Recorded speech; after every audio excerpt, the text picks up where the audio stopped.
Cool. So last week we stopped at somewhere when we are talking about what is machine learning. So machine learning is different from traditional algorithm in that traditional algorithm is just trying to sort of define those rules that you are the person who write the algorithm. And what we want is to see if we can sort of like, all the algorithm is trying to predict the output based on the input, or it doesn't has to be prediction. It just do something based on the input.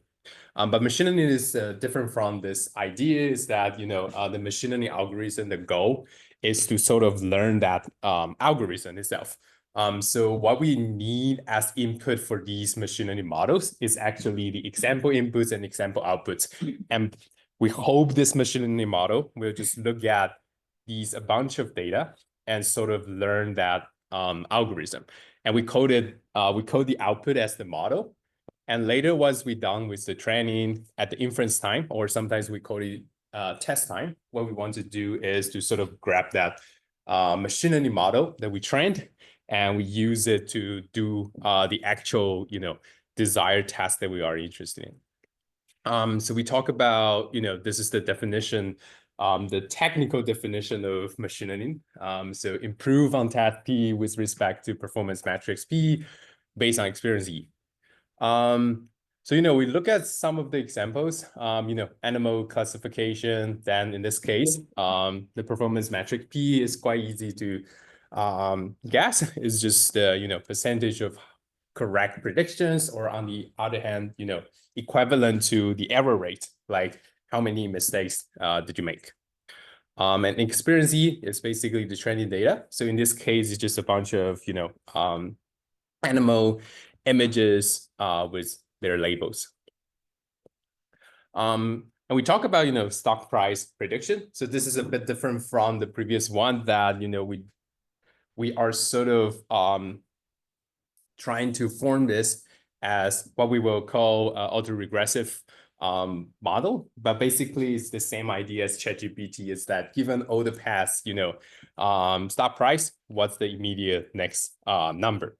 So it's actually playing the same, game as ChatGPT. What ChatGPT wants to do is that given all the past words, try to guess what the next one is. And here we are doing stock price prediction. That is, given all the past stock prices, we want to guess what the next stock price is.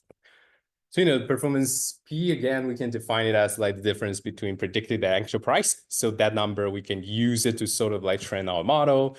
And all the experience is just all the historic stock price. So here are some more examples. You can think about, this is violin transcription task, where what we want to do, let's see, I have to turn on.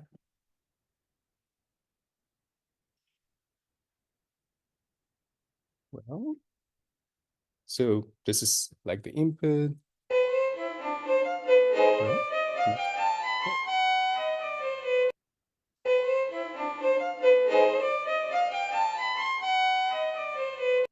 Well, so basically you want to transcribe the violin recording into the transcription. So into sheet music that you can sort of, it has the same musical notation. So in this case, performance metrics P, it's sort of hard to define, but in general, what we want to achieve is to see if we can sort of like boost the percentage of correctly predicting notes. So we can sort of like compare, your prediction, like maybe you get some notes wrong in the chords, but what are the percentage of correctly predicted notes? And again, experience E is just a bunch of recordings with their sheet music. So you get sort of like paired training data so that you can train such a model. And finally, we have another example of, B tracking. We will talk about it later, but B tracking is a task in MIR. It's pretty interesting. So basically what we want to do is something like this. This is the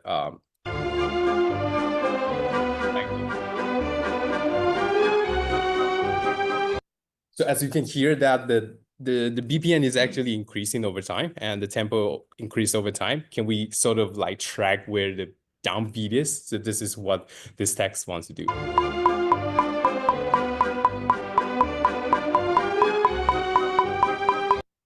So, this has like different application, in the music education or music performance scenario. Once you know where the beat is, you can sort of like, perhaps you want to do auto accompaniment system, or think about, if you are playing practicing one of your instrument and you want to sort of like follow another, say you're practicing for a concerto, then you sort of have that ability to see where the beat is, and then you have the click to synchronize everything.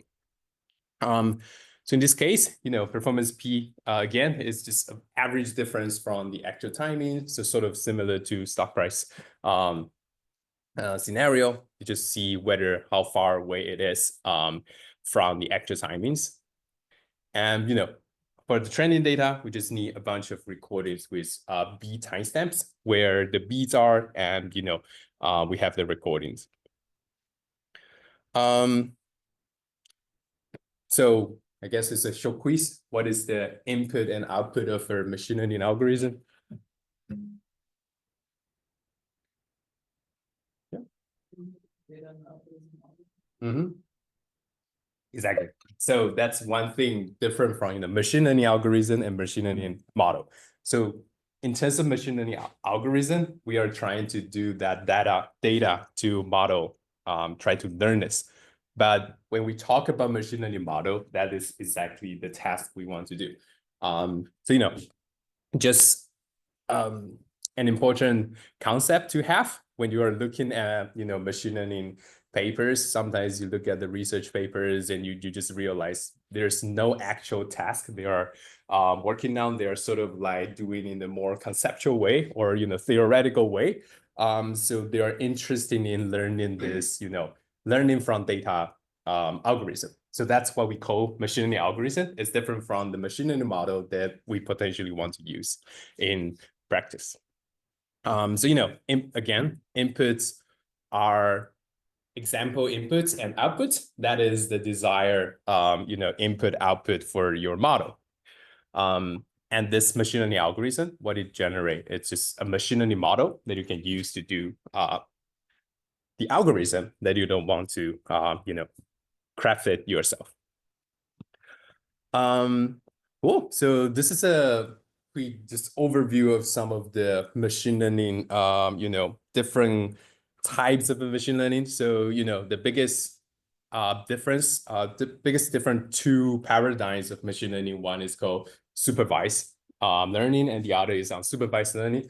But basically, we will get into this in the future. But basically, you can think about supervised learning as the model is trying to sort of predict things or classify things, and we feed it with the actual ground truths.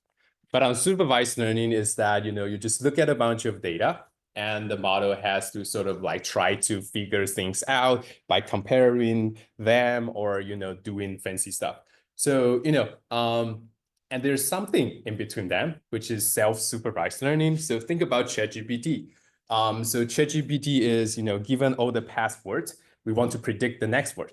So in this context, it sounds like it's a supervised learning. You always know what the next word is given all the past words. But it's also unsupervised learning in some sense that you're just given a bunch of data.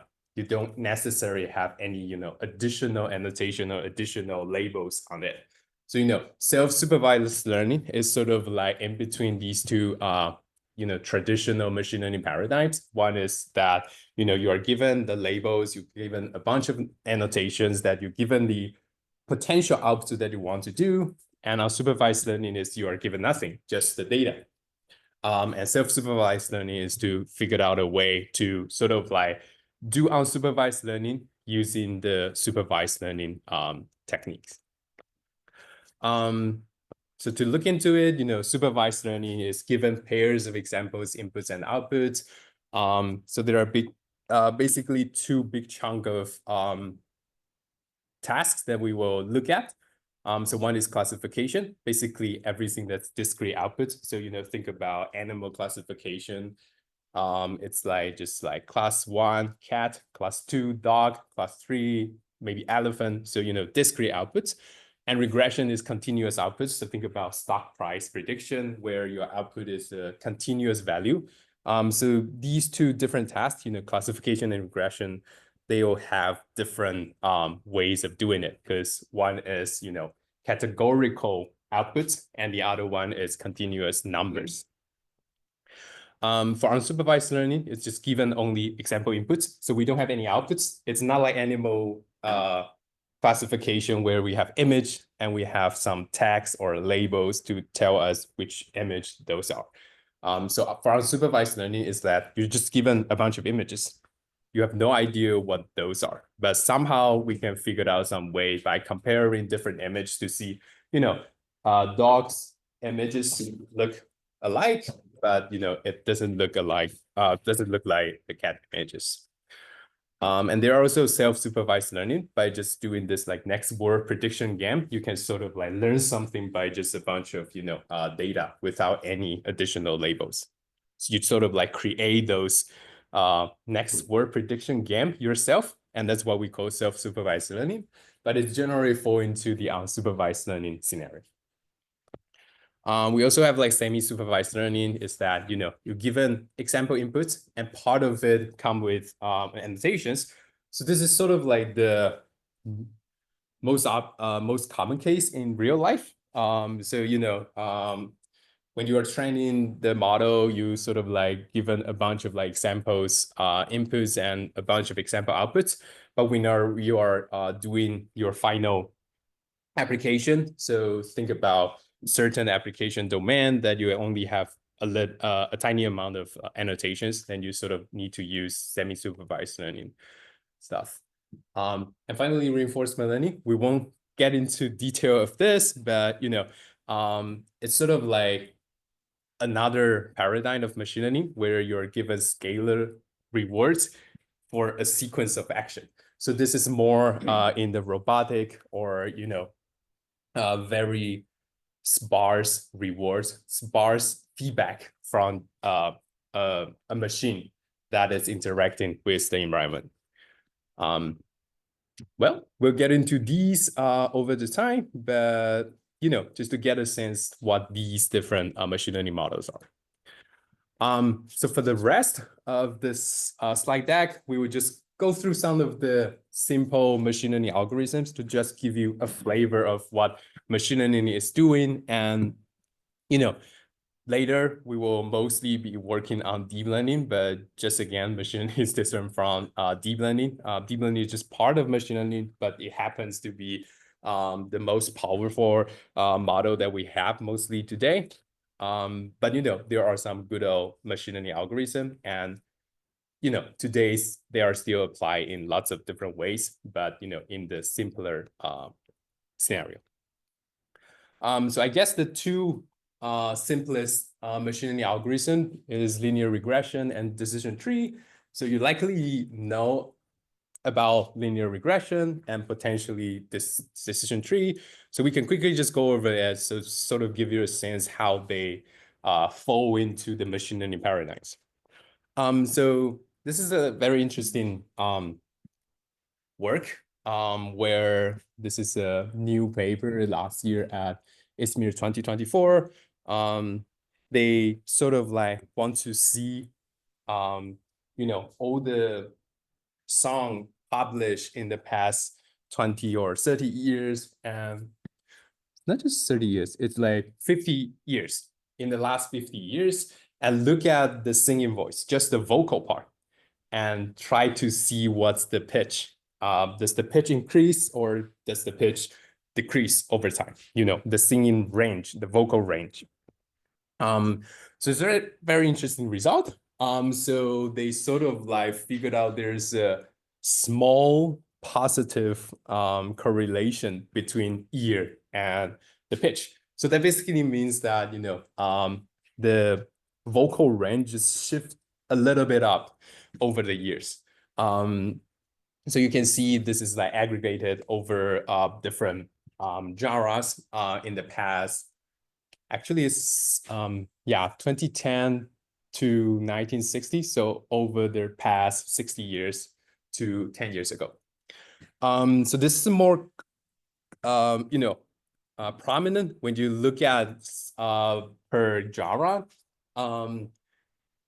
result. So there's a larger positive correlations between the ear and the mean pitch of the vocal range. So you can see that for country music and metal music, this basically means that over the past 50 years, people are singing in a higher and higher pitch.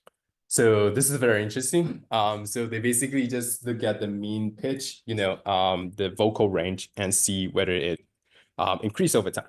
So this is just one example of linear regression. And on the other hand, you see that there's a negative correlation in R&B and rap music. So over time, people just sing lower and lower pitch in these two music genres. So, this is like linear regression. Basically, you know how to do it. Just to try to fit a linear function over all the data that you have.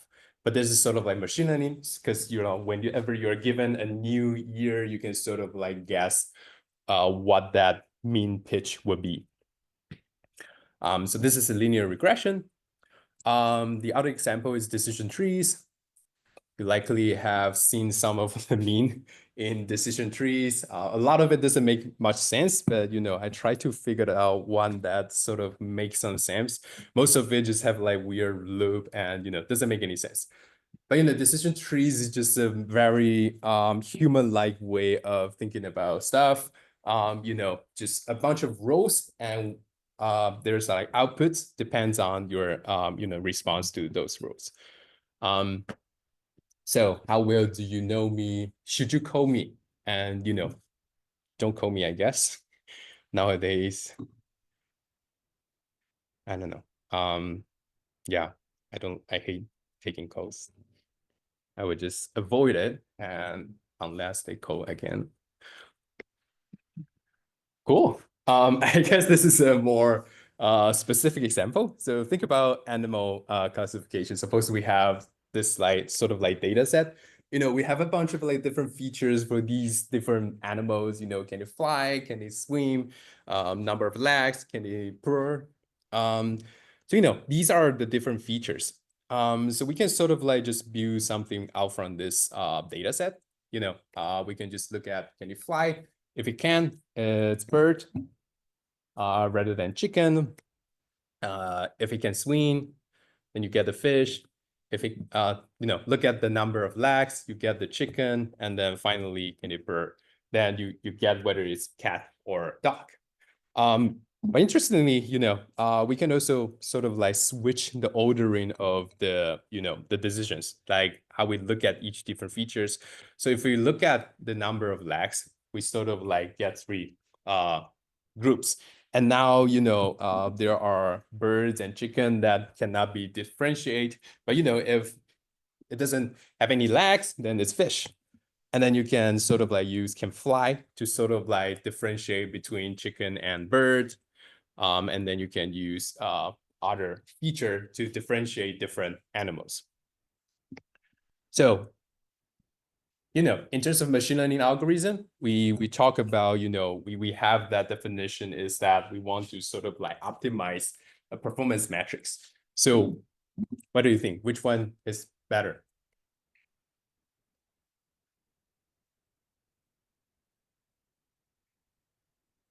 Why? Uh-huh. Well, you're right. So, 4 tests for dogs and cats, 2 tests maximum for any animal type. That's what you mean, right? But in what case the left one would be better?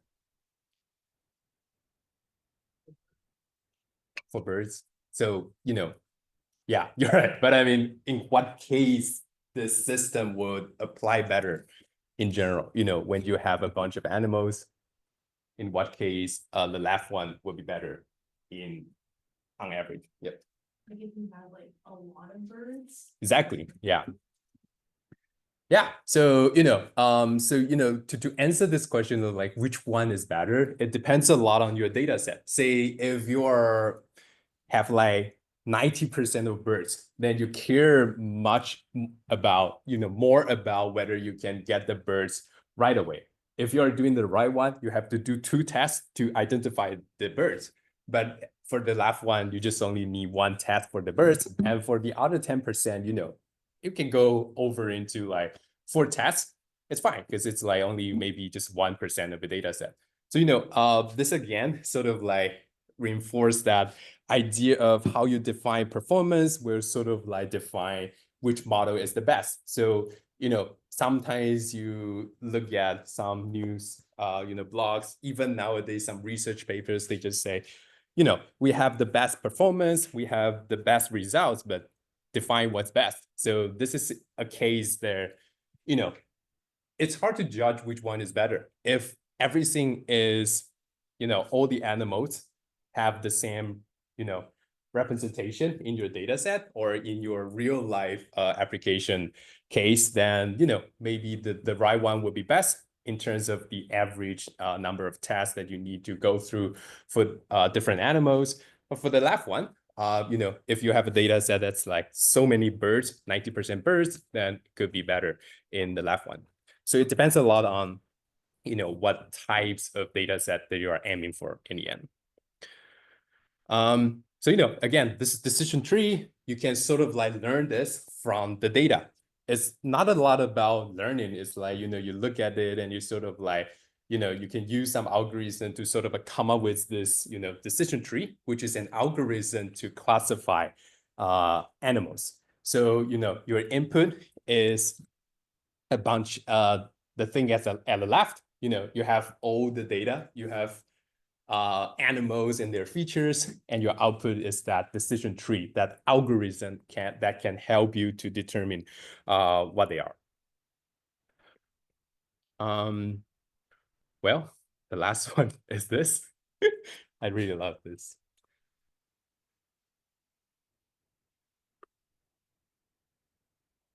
Anyway, I guess it's harder to do decision tree for ducks. Cool. There are some more examples of machine learning algorithms. We won't go into details, but I just give you some high-level idea what these models are. K-nearest neighbors. Just look at its name, you can sort of guess what it's doing. Whenever we have a new data point, so what we want to do is do classification. So now let's think about if we have like an unclassified, something we don't know, look at all the animals, all the images, and we don't know what this animal is, and we want to apply it. So just look at how far away it is from all its neighboring samples. So, in this case, there are like 2 given K nearest neighbors. If K equals 3, you just look at the top 3, nearest neighbors, and just vote from them. So there are like 2 of them are blue ones. So we will just label it with blue. So this is like basic idea of K-nearest neighbor. So the biggest question in K-nearest neighbors is to figure out a way to define distance, how far away you are from the other data point. But once you define that, you can easily just do that voting mechanism to figure out what the new data is. And support vector machine, likely you won't hear it that often nowadays, but the idea is to sort of like figure out a decision plan or the separation plan where you sort of want to divide the 2 groups of data, cluster of data with different labels, far, far away. And what you want to do is try to maximize the margin between, that decision boundary to the actual samples. So anyway, this is a classic machine learning models that you can sort of like do this classification. Nowadays, we are doing a lot of like deep learning, but this is when everything is linear, it can be done with SVM. There's also like k-means clustering. You can sort of, again, guess what it's like. It's a cool algorithm. It's very hard to visualize it without, dynamic coloring. But, the idea is basically, you try to sort of like guess where the centroid of each cluster is. But anyway, after a bunch of iteration, what it end up with is, several centroid of different groups of clusters. And you can sort of like do that sort of like k nearest neighbors that, figured out, just mark each data sample to the same group as the closest centroid you have. So, there's tons of different machine learning algorithms. They are not deep learning, but, it's still applied in various domains. I guess we just want to go over this again. Always think about machine learning model in this sort of like technical definition so that you get a better understanding of what you are aiming for. So, what you want to do is first define test T, the inputs and outputs. When we are talking about machine learning, when we talk about deep learning, you always see people ask about, what's your inputs, what's your outputs, because that's the most important thing to define your machine learning model. Deep learning, as we will see later, deep neural network is just a function. It's a function to map from your inputs to outputs. So it's nothing fancy. People like to claim about fancy stuff about, deep neural models, deep neural nets, but they are just a function. So, by defining the task, you know what that function is trying to do. And we always have to define the performance metrics. So, in the decision tree scenario, what's your performance metrics? You want to classify everything correctly, but also if you can do them perfectly, then what are the performance metrics? Are you trying to minimize, the maximum test needed for any animal type, or you want to maximize the average test that you need for different animal types, or you just want to maximize one of the most common class, say birds, to minimize its, average test that you needed to get to that. And then based on experience E, in nowadays scenario, it's usually just the training data, just in a fancy way, experience E. But, think about reinforcement learning, that a robot that's like navigating your home, and it somehow you can interact with the environment. So, those are still training data, but, it's sort of like more formally is like experience E. And finally, we haven't talked about this, but, in deep learning, there's a lot of things about this. We are doing GPU because we want to, train the model, and the training itself, it's oftentimes we are calling it the optimization. So once you define a task, you're given a bunch of training data, and you see the performance metrics. What you want to do is try to drop the performance metrics down, and that require training and optimization. So anyway, there's no difference in, machine learning and deep learning based on this definition. So deep learning, as you can see, is just a class, a subset of machine learning, where we sort of just use deep neural network. So there's nothing fancy there. Cool. As we finish machine learning part, any question on machine learning? I don't think I think we just barely scratched the surface of machine learning. We will jump into deep learning at some point soon. I think the next slides. But any question on any machine learning models that I just quickly go through? Yeah. Could you just explain the support? Cool. Yeah. So support vector machine, it's basically trying to figure out where this line is. So there are multiple ways of doing a line. It's definitely not just like cutting through this. But there are multiple ways you can sort of like tilt it. You can also move it toward green and blue. But, support vector machine, what you want to optimize is what we call margin. So we want to maximize this sort of like gap between the decision boundary to these two. So you can sort of like try to tilt this thing a bit, then this margin will be smaller. And if you move it here, then this margin is smaller, but the other margin will be larger. So you want to maximize the minimum distance from this line or plane to these data points. So that's support vector machine is doing. In the ideal case, there are tons of different SVM. There are soft margin SVM, and sometimes this is the ideal case. If the data look like this, you don't necessarily need to use very fancy way. Sometimes you have a blue one here, sometimes you have a green one here. So sometimes you need those, tolerance on incorrectly classified data. But SVM, basically, the core concept is to figure out a plan that has the biggest margin from the data to separate them. Yep. But again, as you can see in all these three algorithms, the biggest challenge in this is to sort of like define how far away they are. If you say taken a cat image and a dog image, how far they are. You just take the difference between two images in the pixel space. It doesn't make much sense because if you are shooting taking photos of your cat and your dog at your home, they have the exact same background, then they will have like a much lower difference in the two images rather than your dog versus someone else's dog, but in the different background. So the key is to define the distance, and the distance is in where you sort of like do that calculation, in which space you're doing that calculation is. So pixel space is definitely not what we want for images. So you can think about it like that way. Then deep learning is trying to figure out how you compute those features using deep neural networks. Cool. Let's move on.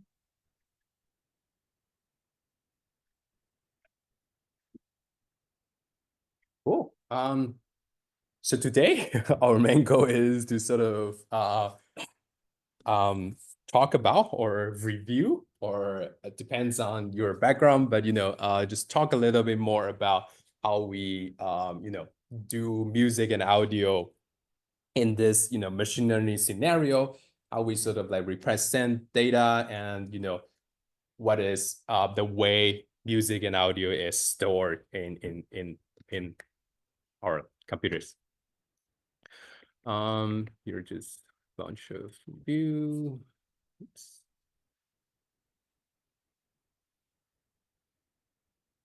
Cool. Some of it might be too obvious for you, but hopefully by reviewing those, you can still get some new ideas of it. So what is sound? Basically, sound is just vibration in the air. So basically it's like creating that pressure wave that sort of like propagate through the air. And so this is basically what sound is made. Oops. So sound is a pressure wave. So basically this is a nice animation of it. It's just like someone vibrating. So I am actually also making some sounds here, just that the intensity and the frequency is too low that you couldn't hear it. But sound is basically just a pressure wave over the air. If you move it quick enough, then you get a higher pitch. If you sort of like push it harder, then you get a louder sound. So this is like a quick overview of how human auditory system work. Again, IH. Have you ever wondered how sounds make their way from the source all the way to your brain? Take a trumpet, for instance. When it's played, it makes sound waves in the air. The outer ear catches the waves, which then travel through a narrow passageway called the ear canal. The sound waves reach the eardrum, which is a membrane roughly half the size of a dime. They make the eardrum vibrate, which in turn vibrates 3 tiny bones called the malleus, incus, and stapes. These bones amplify or increase the sound vibrations and send them to the cochlea. The cochlea is shaped like a snail and is the size of a garden pea. It is filled with fluid, and the sound vibrations make this fluid ripple, which creates waves. Hair-like structures called stereocilia sit on top of hair cells and are grouped together as hair cell bundles inside the cochlea. The hair cells inside the cochlea ride these waves, and the hair bundles are moved. The hair bundle on top of the hair cell turns these movements into electrical signals. As the hair bundles are moved, ions rush into the top of the hair cells, causing the release of chemicals at the bottom of the hair cells. The chemicals bind to the auditory nerve cells and create an electrical signal, which travels along the auditory nerve to the brain. Different hair cells respond to different frequencies of sound. The hair cells at the base of the cochlea detect higher-pitched sounds, such as a piccolo or flute. The hair cells toward the top of the spiral detect progressively lower-pitched sounds, such as a trumpet or trombone. At the very top or apex of the spiral, the hair cells detect the lowest-pitched sounds, such as a tuba. The auditory nerve carries the electrical signal to the brain, which interprets the messages as sounds that we recognize and understand. Well, it's a old video anyway, but I think the animation is pretty good. So, one thing different from the typical wave that we know about, this is the different way, this is like pressure wave. So it's sort of like you can still see that, compressions versus what we call rarefaction, but basically expansion versus compression. So you can still see the wave here, and wavelength is defined by those. But usually, typical, you won't see, people doing this in their working. So most of the time, we are sort of like turn it into a way that's much easier to be visualized. So basically, what we've doing is we have compression as the peak, and we have rarefaction as the negative peaks. So we have like high pressure and low pressure. So this is how we sort of like represent sound in the computers, or in your WAV file or AIFF files, the raw format of what audio is recorded. So it still has the same wavelengths, but just in a different way that much easier to be visualized. And the height is called amplitude. So basically, the bigger difference in the pressures you create, then the louder in general it is. And that's what we call amplitude. So more into the auditory perception. This is not a class about psychoacoustics, but just to give you a sense what it is like. So we have some sound wave just like propagate into our ear, and that's the outer ear. So once you reach the boundary of outer ear and middle ear, where you have the eardrum, so this eardrum will sort of like turn that sound wave. So sort of like playing drums, that you have like some waveform that vibrate that eardrum, and then eardrum will connect to the 3 bones, and it will sort of like transmit and at the same time amplify that tiny movement of your eardrum to shake the liquid inside your cochlea. So the idea is basically that. And now inside this, snail-like structure, what it's doing is just detect vibration and send electrical signals to sort of like detect the sound. And after that, it will send to your brain. So just a close up into that cool snail-like structure here. And you can see that it's somewhat look like this like spiral shape. And in general, the more into the middle part of it is detecting lower frequency, and the more outside of it is for a higher frequency. So what is happening inside it is that, once again, we are shaking that, shaking the liquid or shaking the fluid inside it. And, there are some hair cells inside, inside it where it detects whether the liquid is moving in the way, in the frequency that you are interested in. And it sort of like detect that and turn that signals.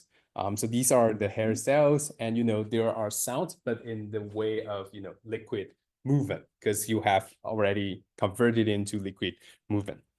And then once you detect it, then you transfer it through the auditory nerve to the brain. Well, any question on this? Just a very quick overview of how these things work. Well, so that's generally how we hear the sound. But in terms of sound intensity, if we want to define it in the technical way, sound intensity is defined as the sound power per unit area. So it's sort of like a pressure-ish thing. We are not detecting, how much power there are, but we are actually looking at, per unit area, how much power you are adding or how much pressure you are adding to that unit area. So another way to think about it is just like measure in, watt, which is the power, and per square meter. So it's thinking about, how much energy you are transfer onto that a specific amount of area. And more commonly, you are likely here we are talking about how loud a sound is. We're doing it in decibels. So, this is a way to define it. But basically, you turn that sound intensity because human ears perceive the sound intensity in log scale. So how we do it is this. So, you have the input intensity. And if you want to turn it into decibels, you have to, divide it by the reference. And the reference is just the minimum sounds that we can hear. So it's called threshold of hearing. It's defined as like 10 to the negative 12 watts per square meter. But anyway, that's, it's not theoretical. It's like empirically the minimum sounds that we can hear for the pure tone that human can hear. But anyway, this is just a way to define decibel. So, typically we'll look at something like this when you're thinking about, how loud the sound is. So at the bottom, we have like 0 decibel, which is, absolute silence. You'll likely never be able to experience it. Because you look at soundproof room is still 10 decibel. So, for absolute silence, you have to look at those, test room where you sort of like block every single echo. And in that sense, you will still hear your heartbeat. So, it's very hard to get that 0 dB. But in general, no more conversation.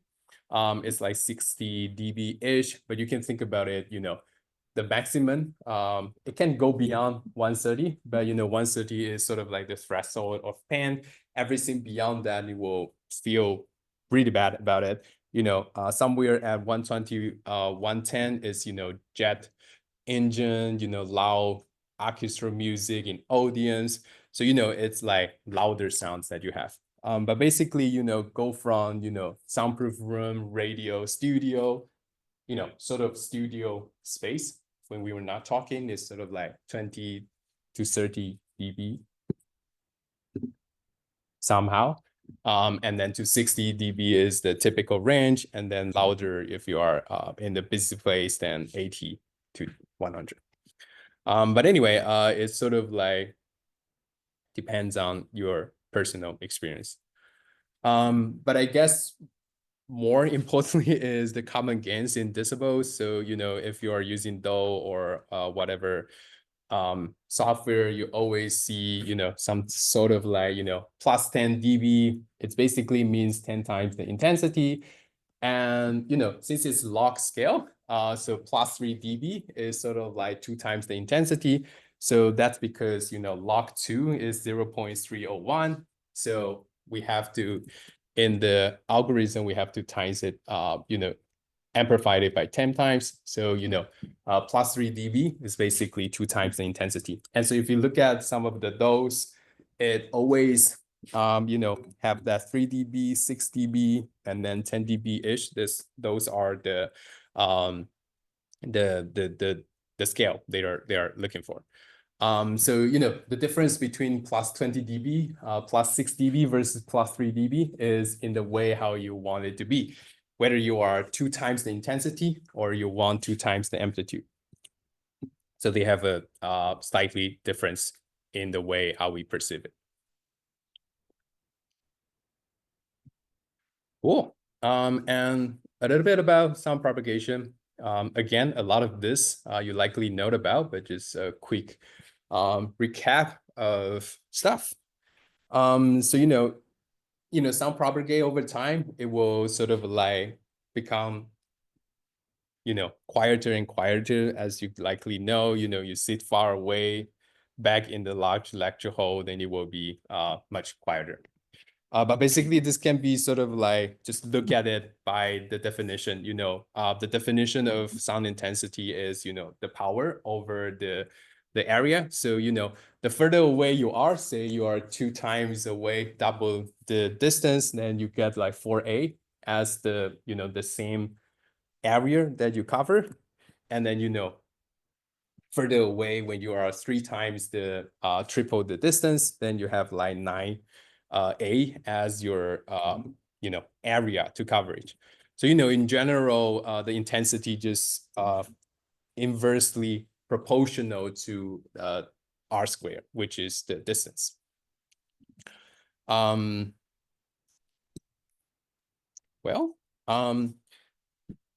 any questions so far? Yes, too easy. Anyway, we will just move on. So this is like an LDS perception. You likely know about this if you've taken psychoacoustic class. But we can just go over it just to give you the sense that loudness doesn't naturally translate to intensity doesn't necessarily translate linearly to the perceptual loudness we hear. So how to read about this figure is, look at one of these lines. This is like 6 dB line. So it basically means that, look at these points. It says equal loudness contours. So, basically what it means is that we have 6 dB at 1 kilohertz sound as loud as 80 dB at 100 hertz. There's a typo. But anyway, this is how you read this, figure. So on the other way, we still have to figure out where to define that scale. So this is usually defined at 1 kilohertz. So you can see that at 1 kilohertz, everything just line up perfectly to the thing at the left. So the y-axis is the sound pressure level you have to use to reach that equal loudness. And at the horizontal axis is the log frequency.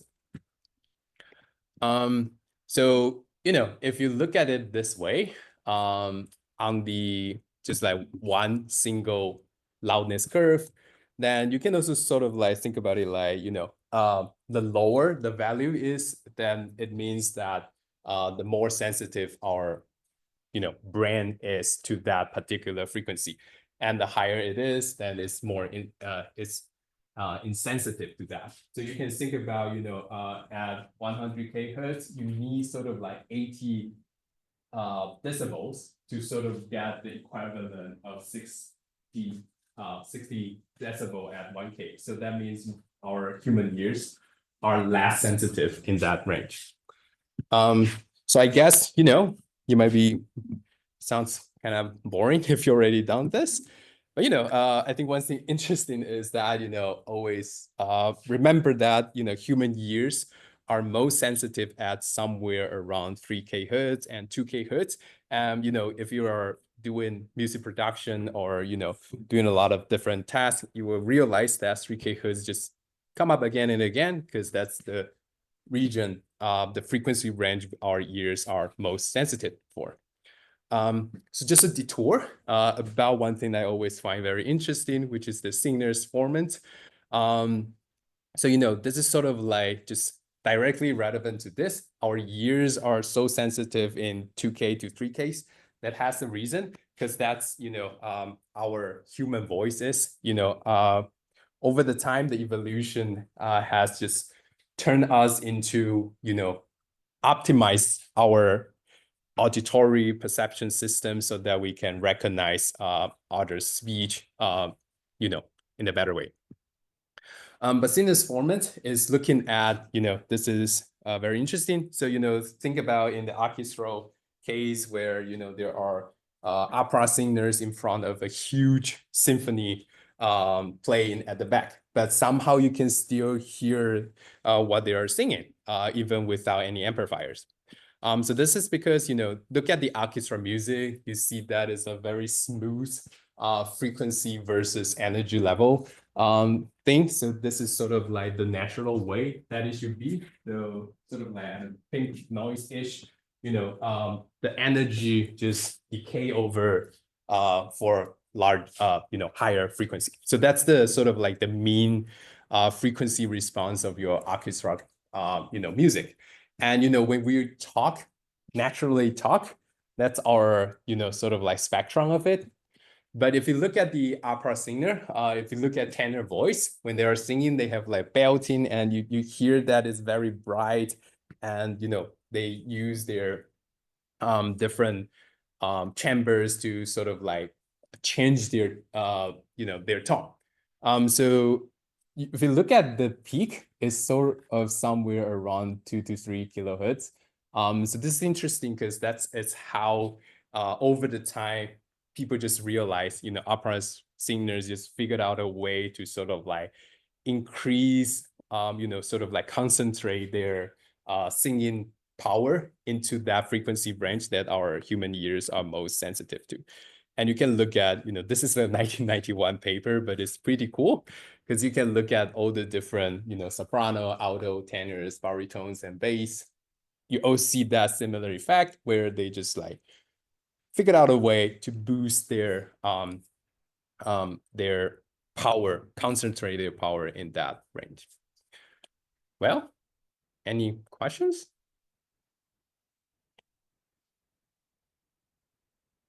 Well, this is just a very quick overview of it. If you're interested in, you know, psychoacoustic, there are 2 path courses on this, acoustics and psychoacoustics and advanced psychoacoustics.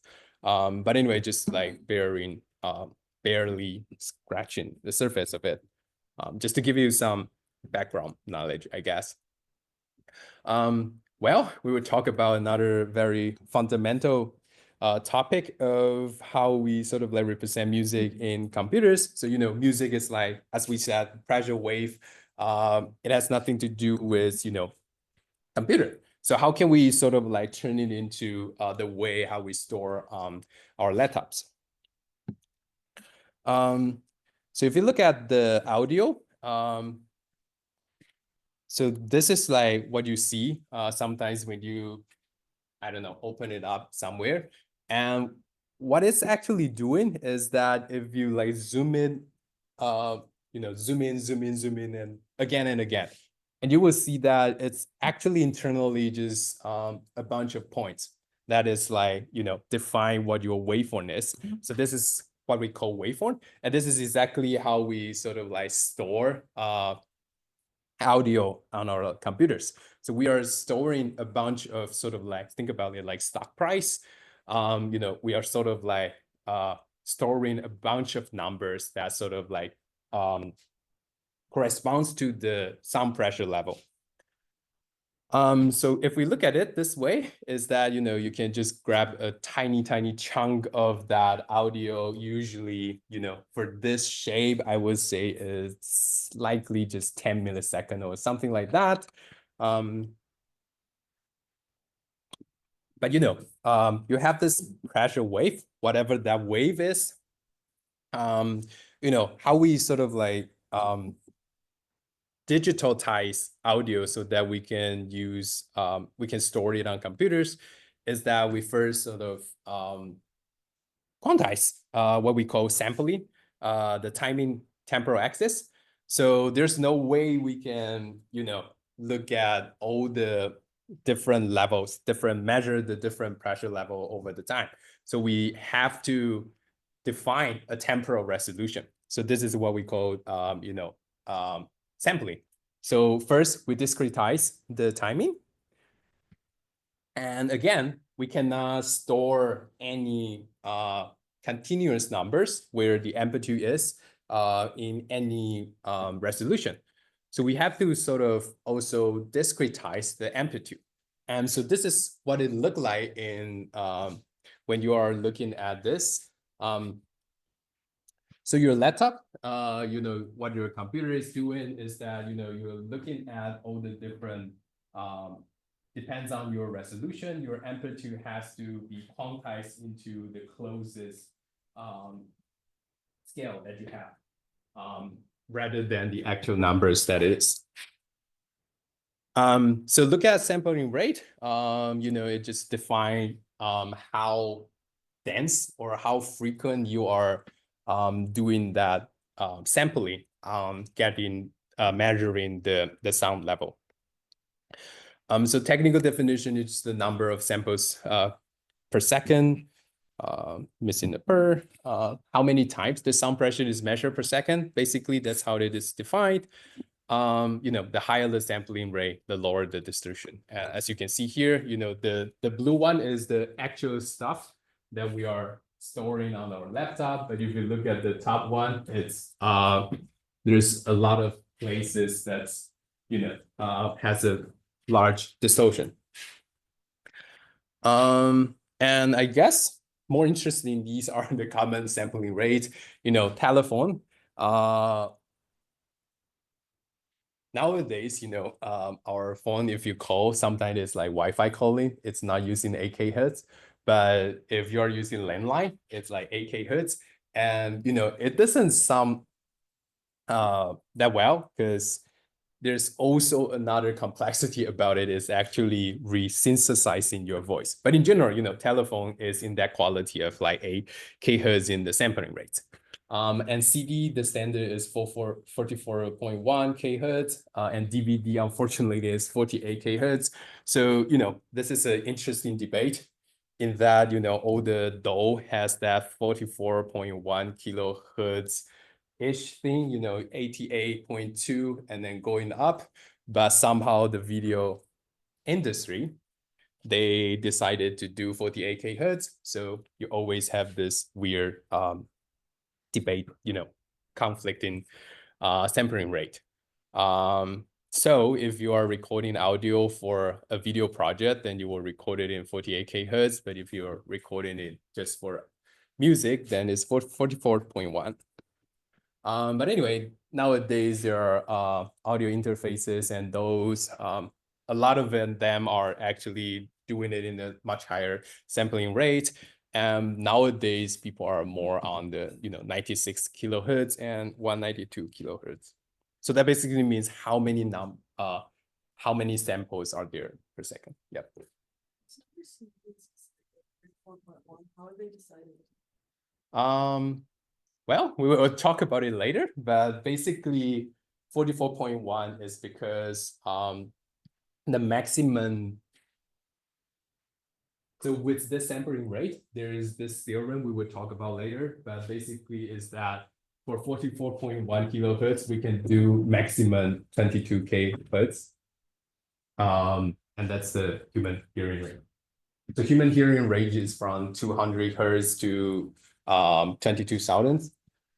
So they sort of 20,000-ish. So anything beyond 40K should be good enough for most of the case. So that's how they sort of like define that.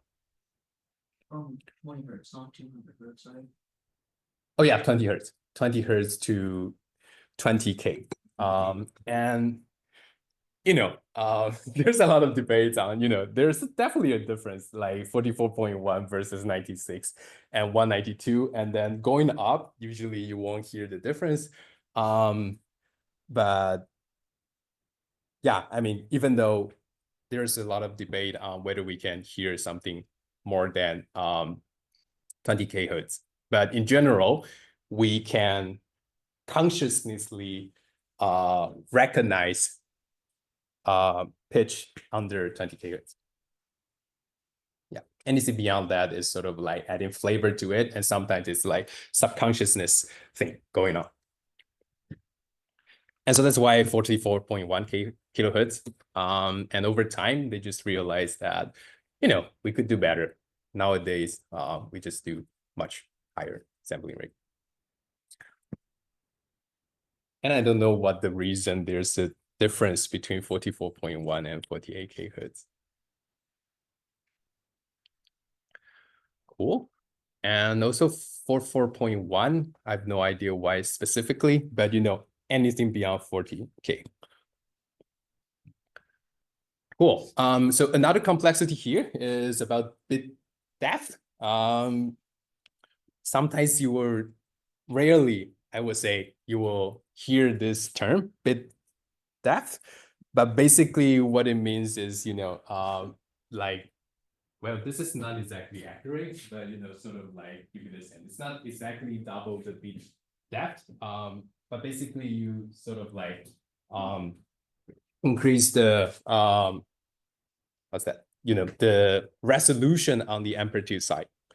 So bit depth is basically number of bits used to store each sample. So here is not a very good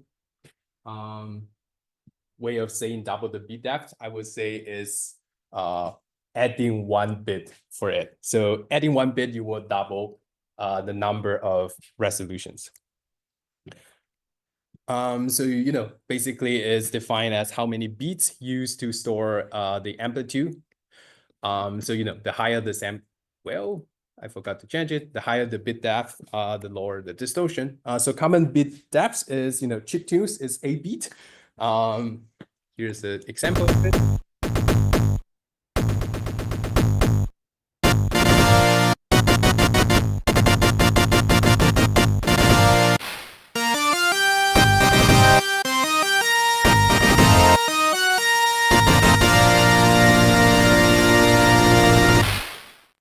Well, so the reason why it sounds chiptunes is partly because the bit depth that they are using. So at that time, the computer, or not computer, like your gaming console, is operating in 8 bit. So nowadays, if you look at your laptop, sometimes there are like 32 bit and 64 bit. That basically means what is the typical default size of the data that you are used in your processor. So, back in the days when there's a 8 bit, you can only represent audio in 8 bit.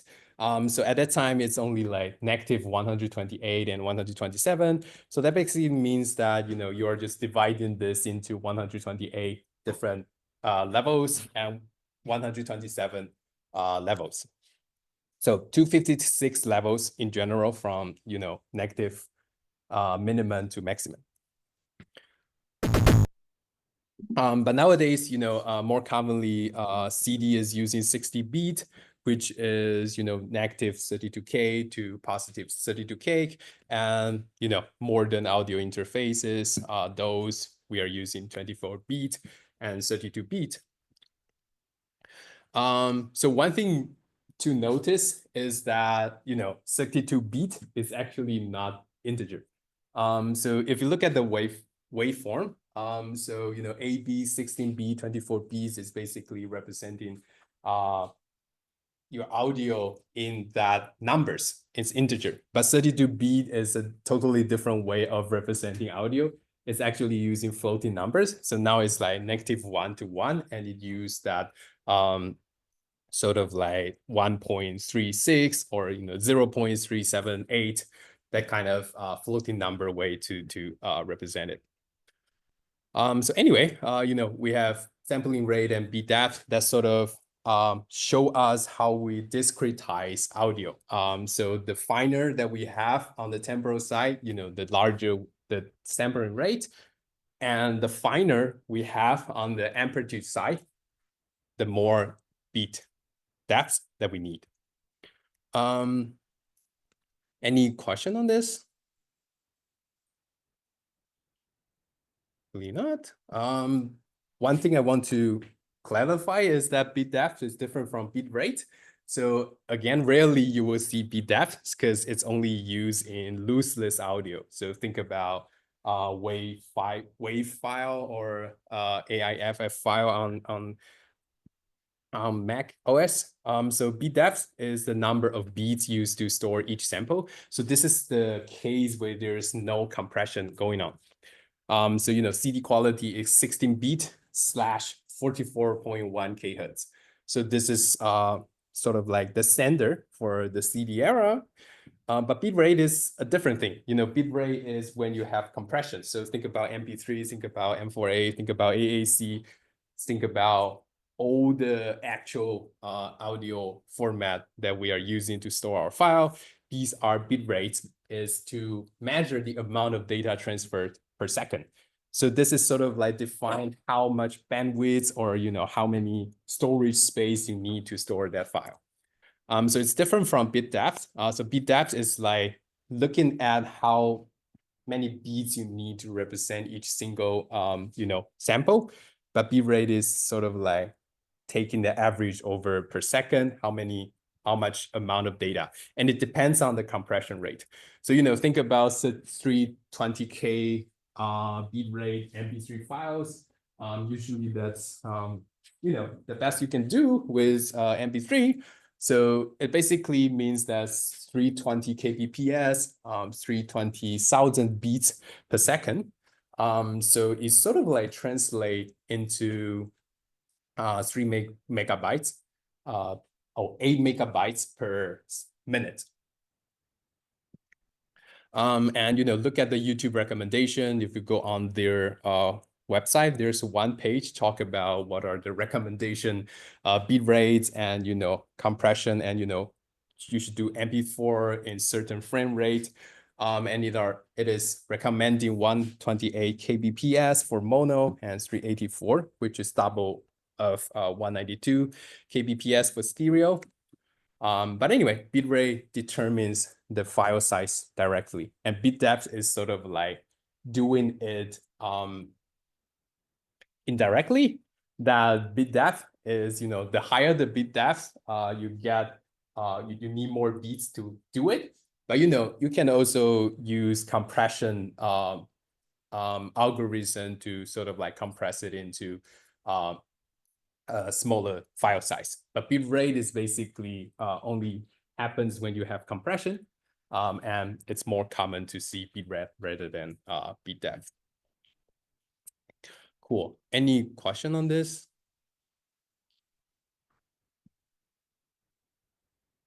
Cool.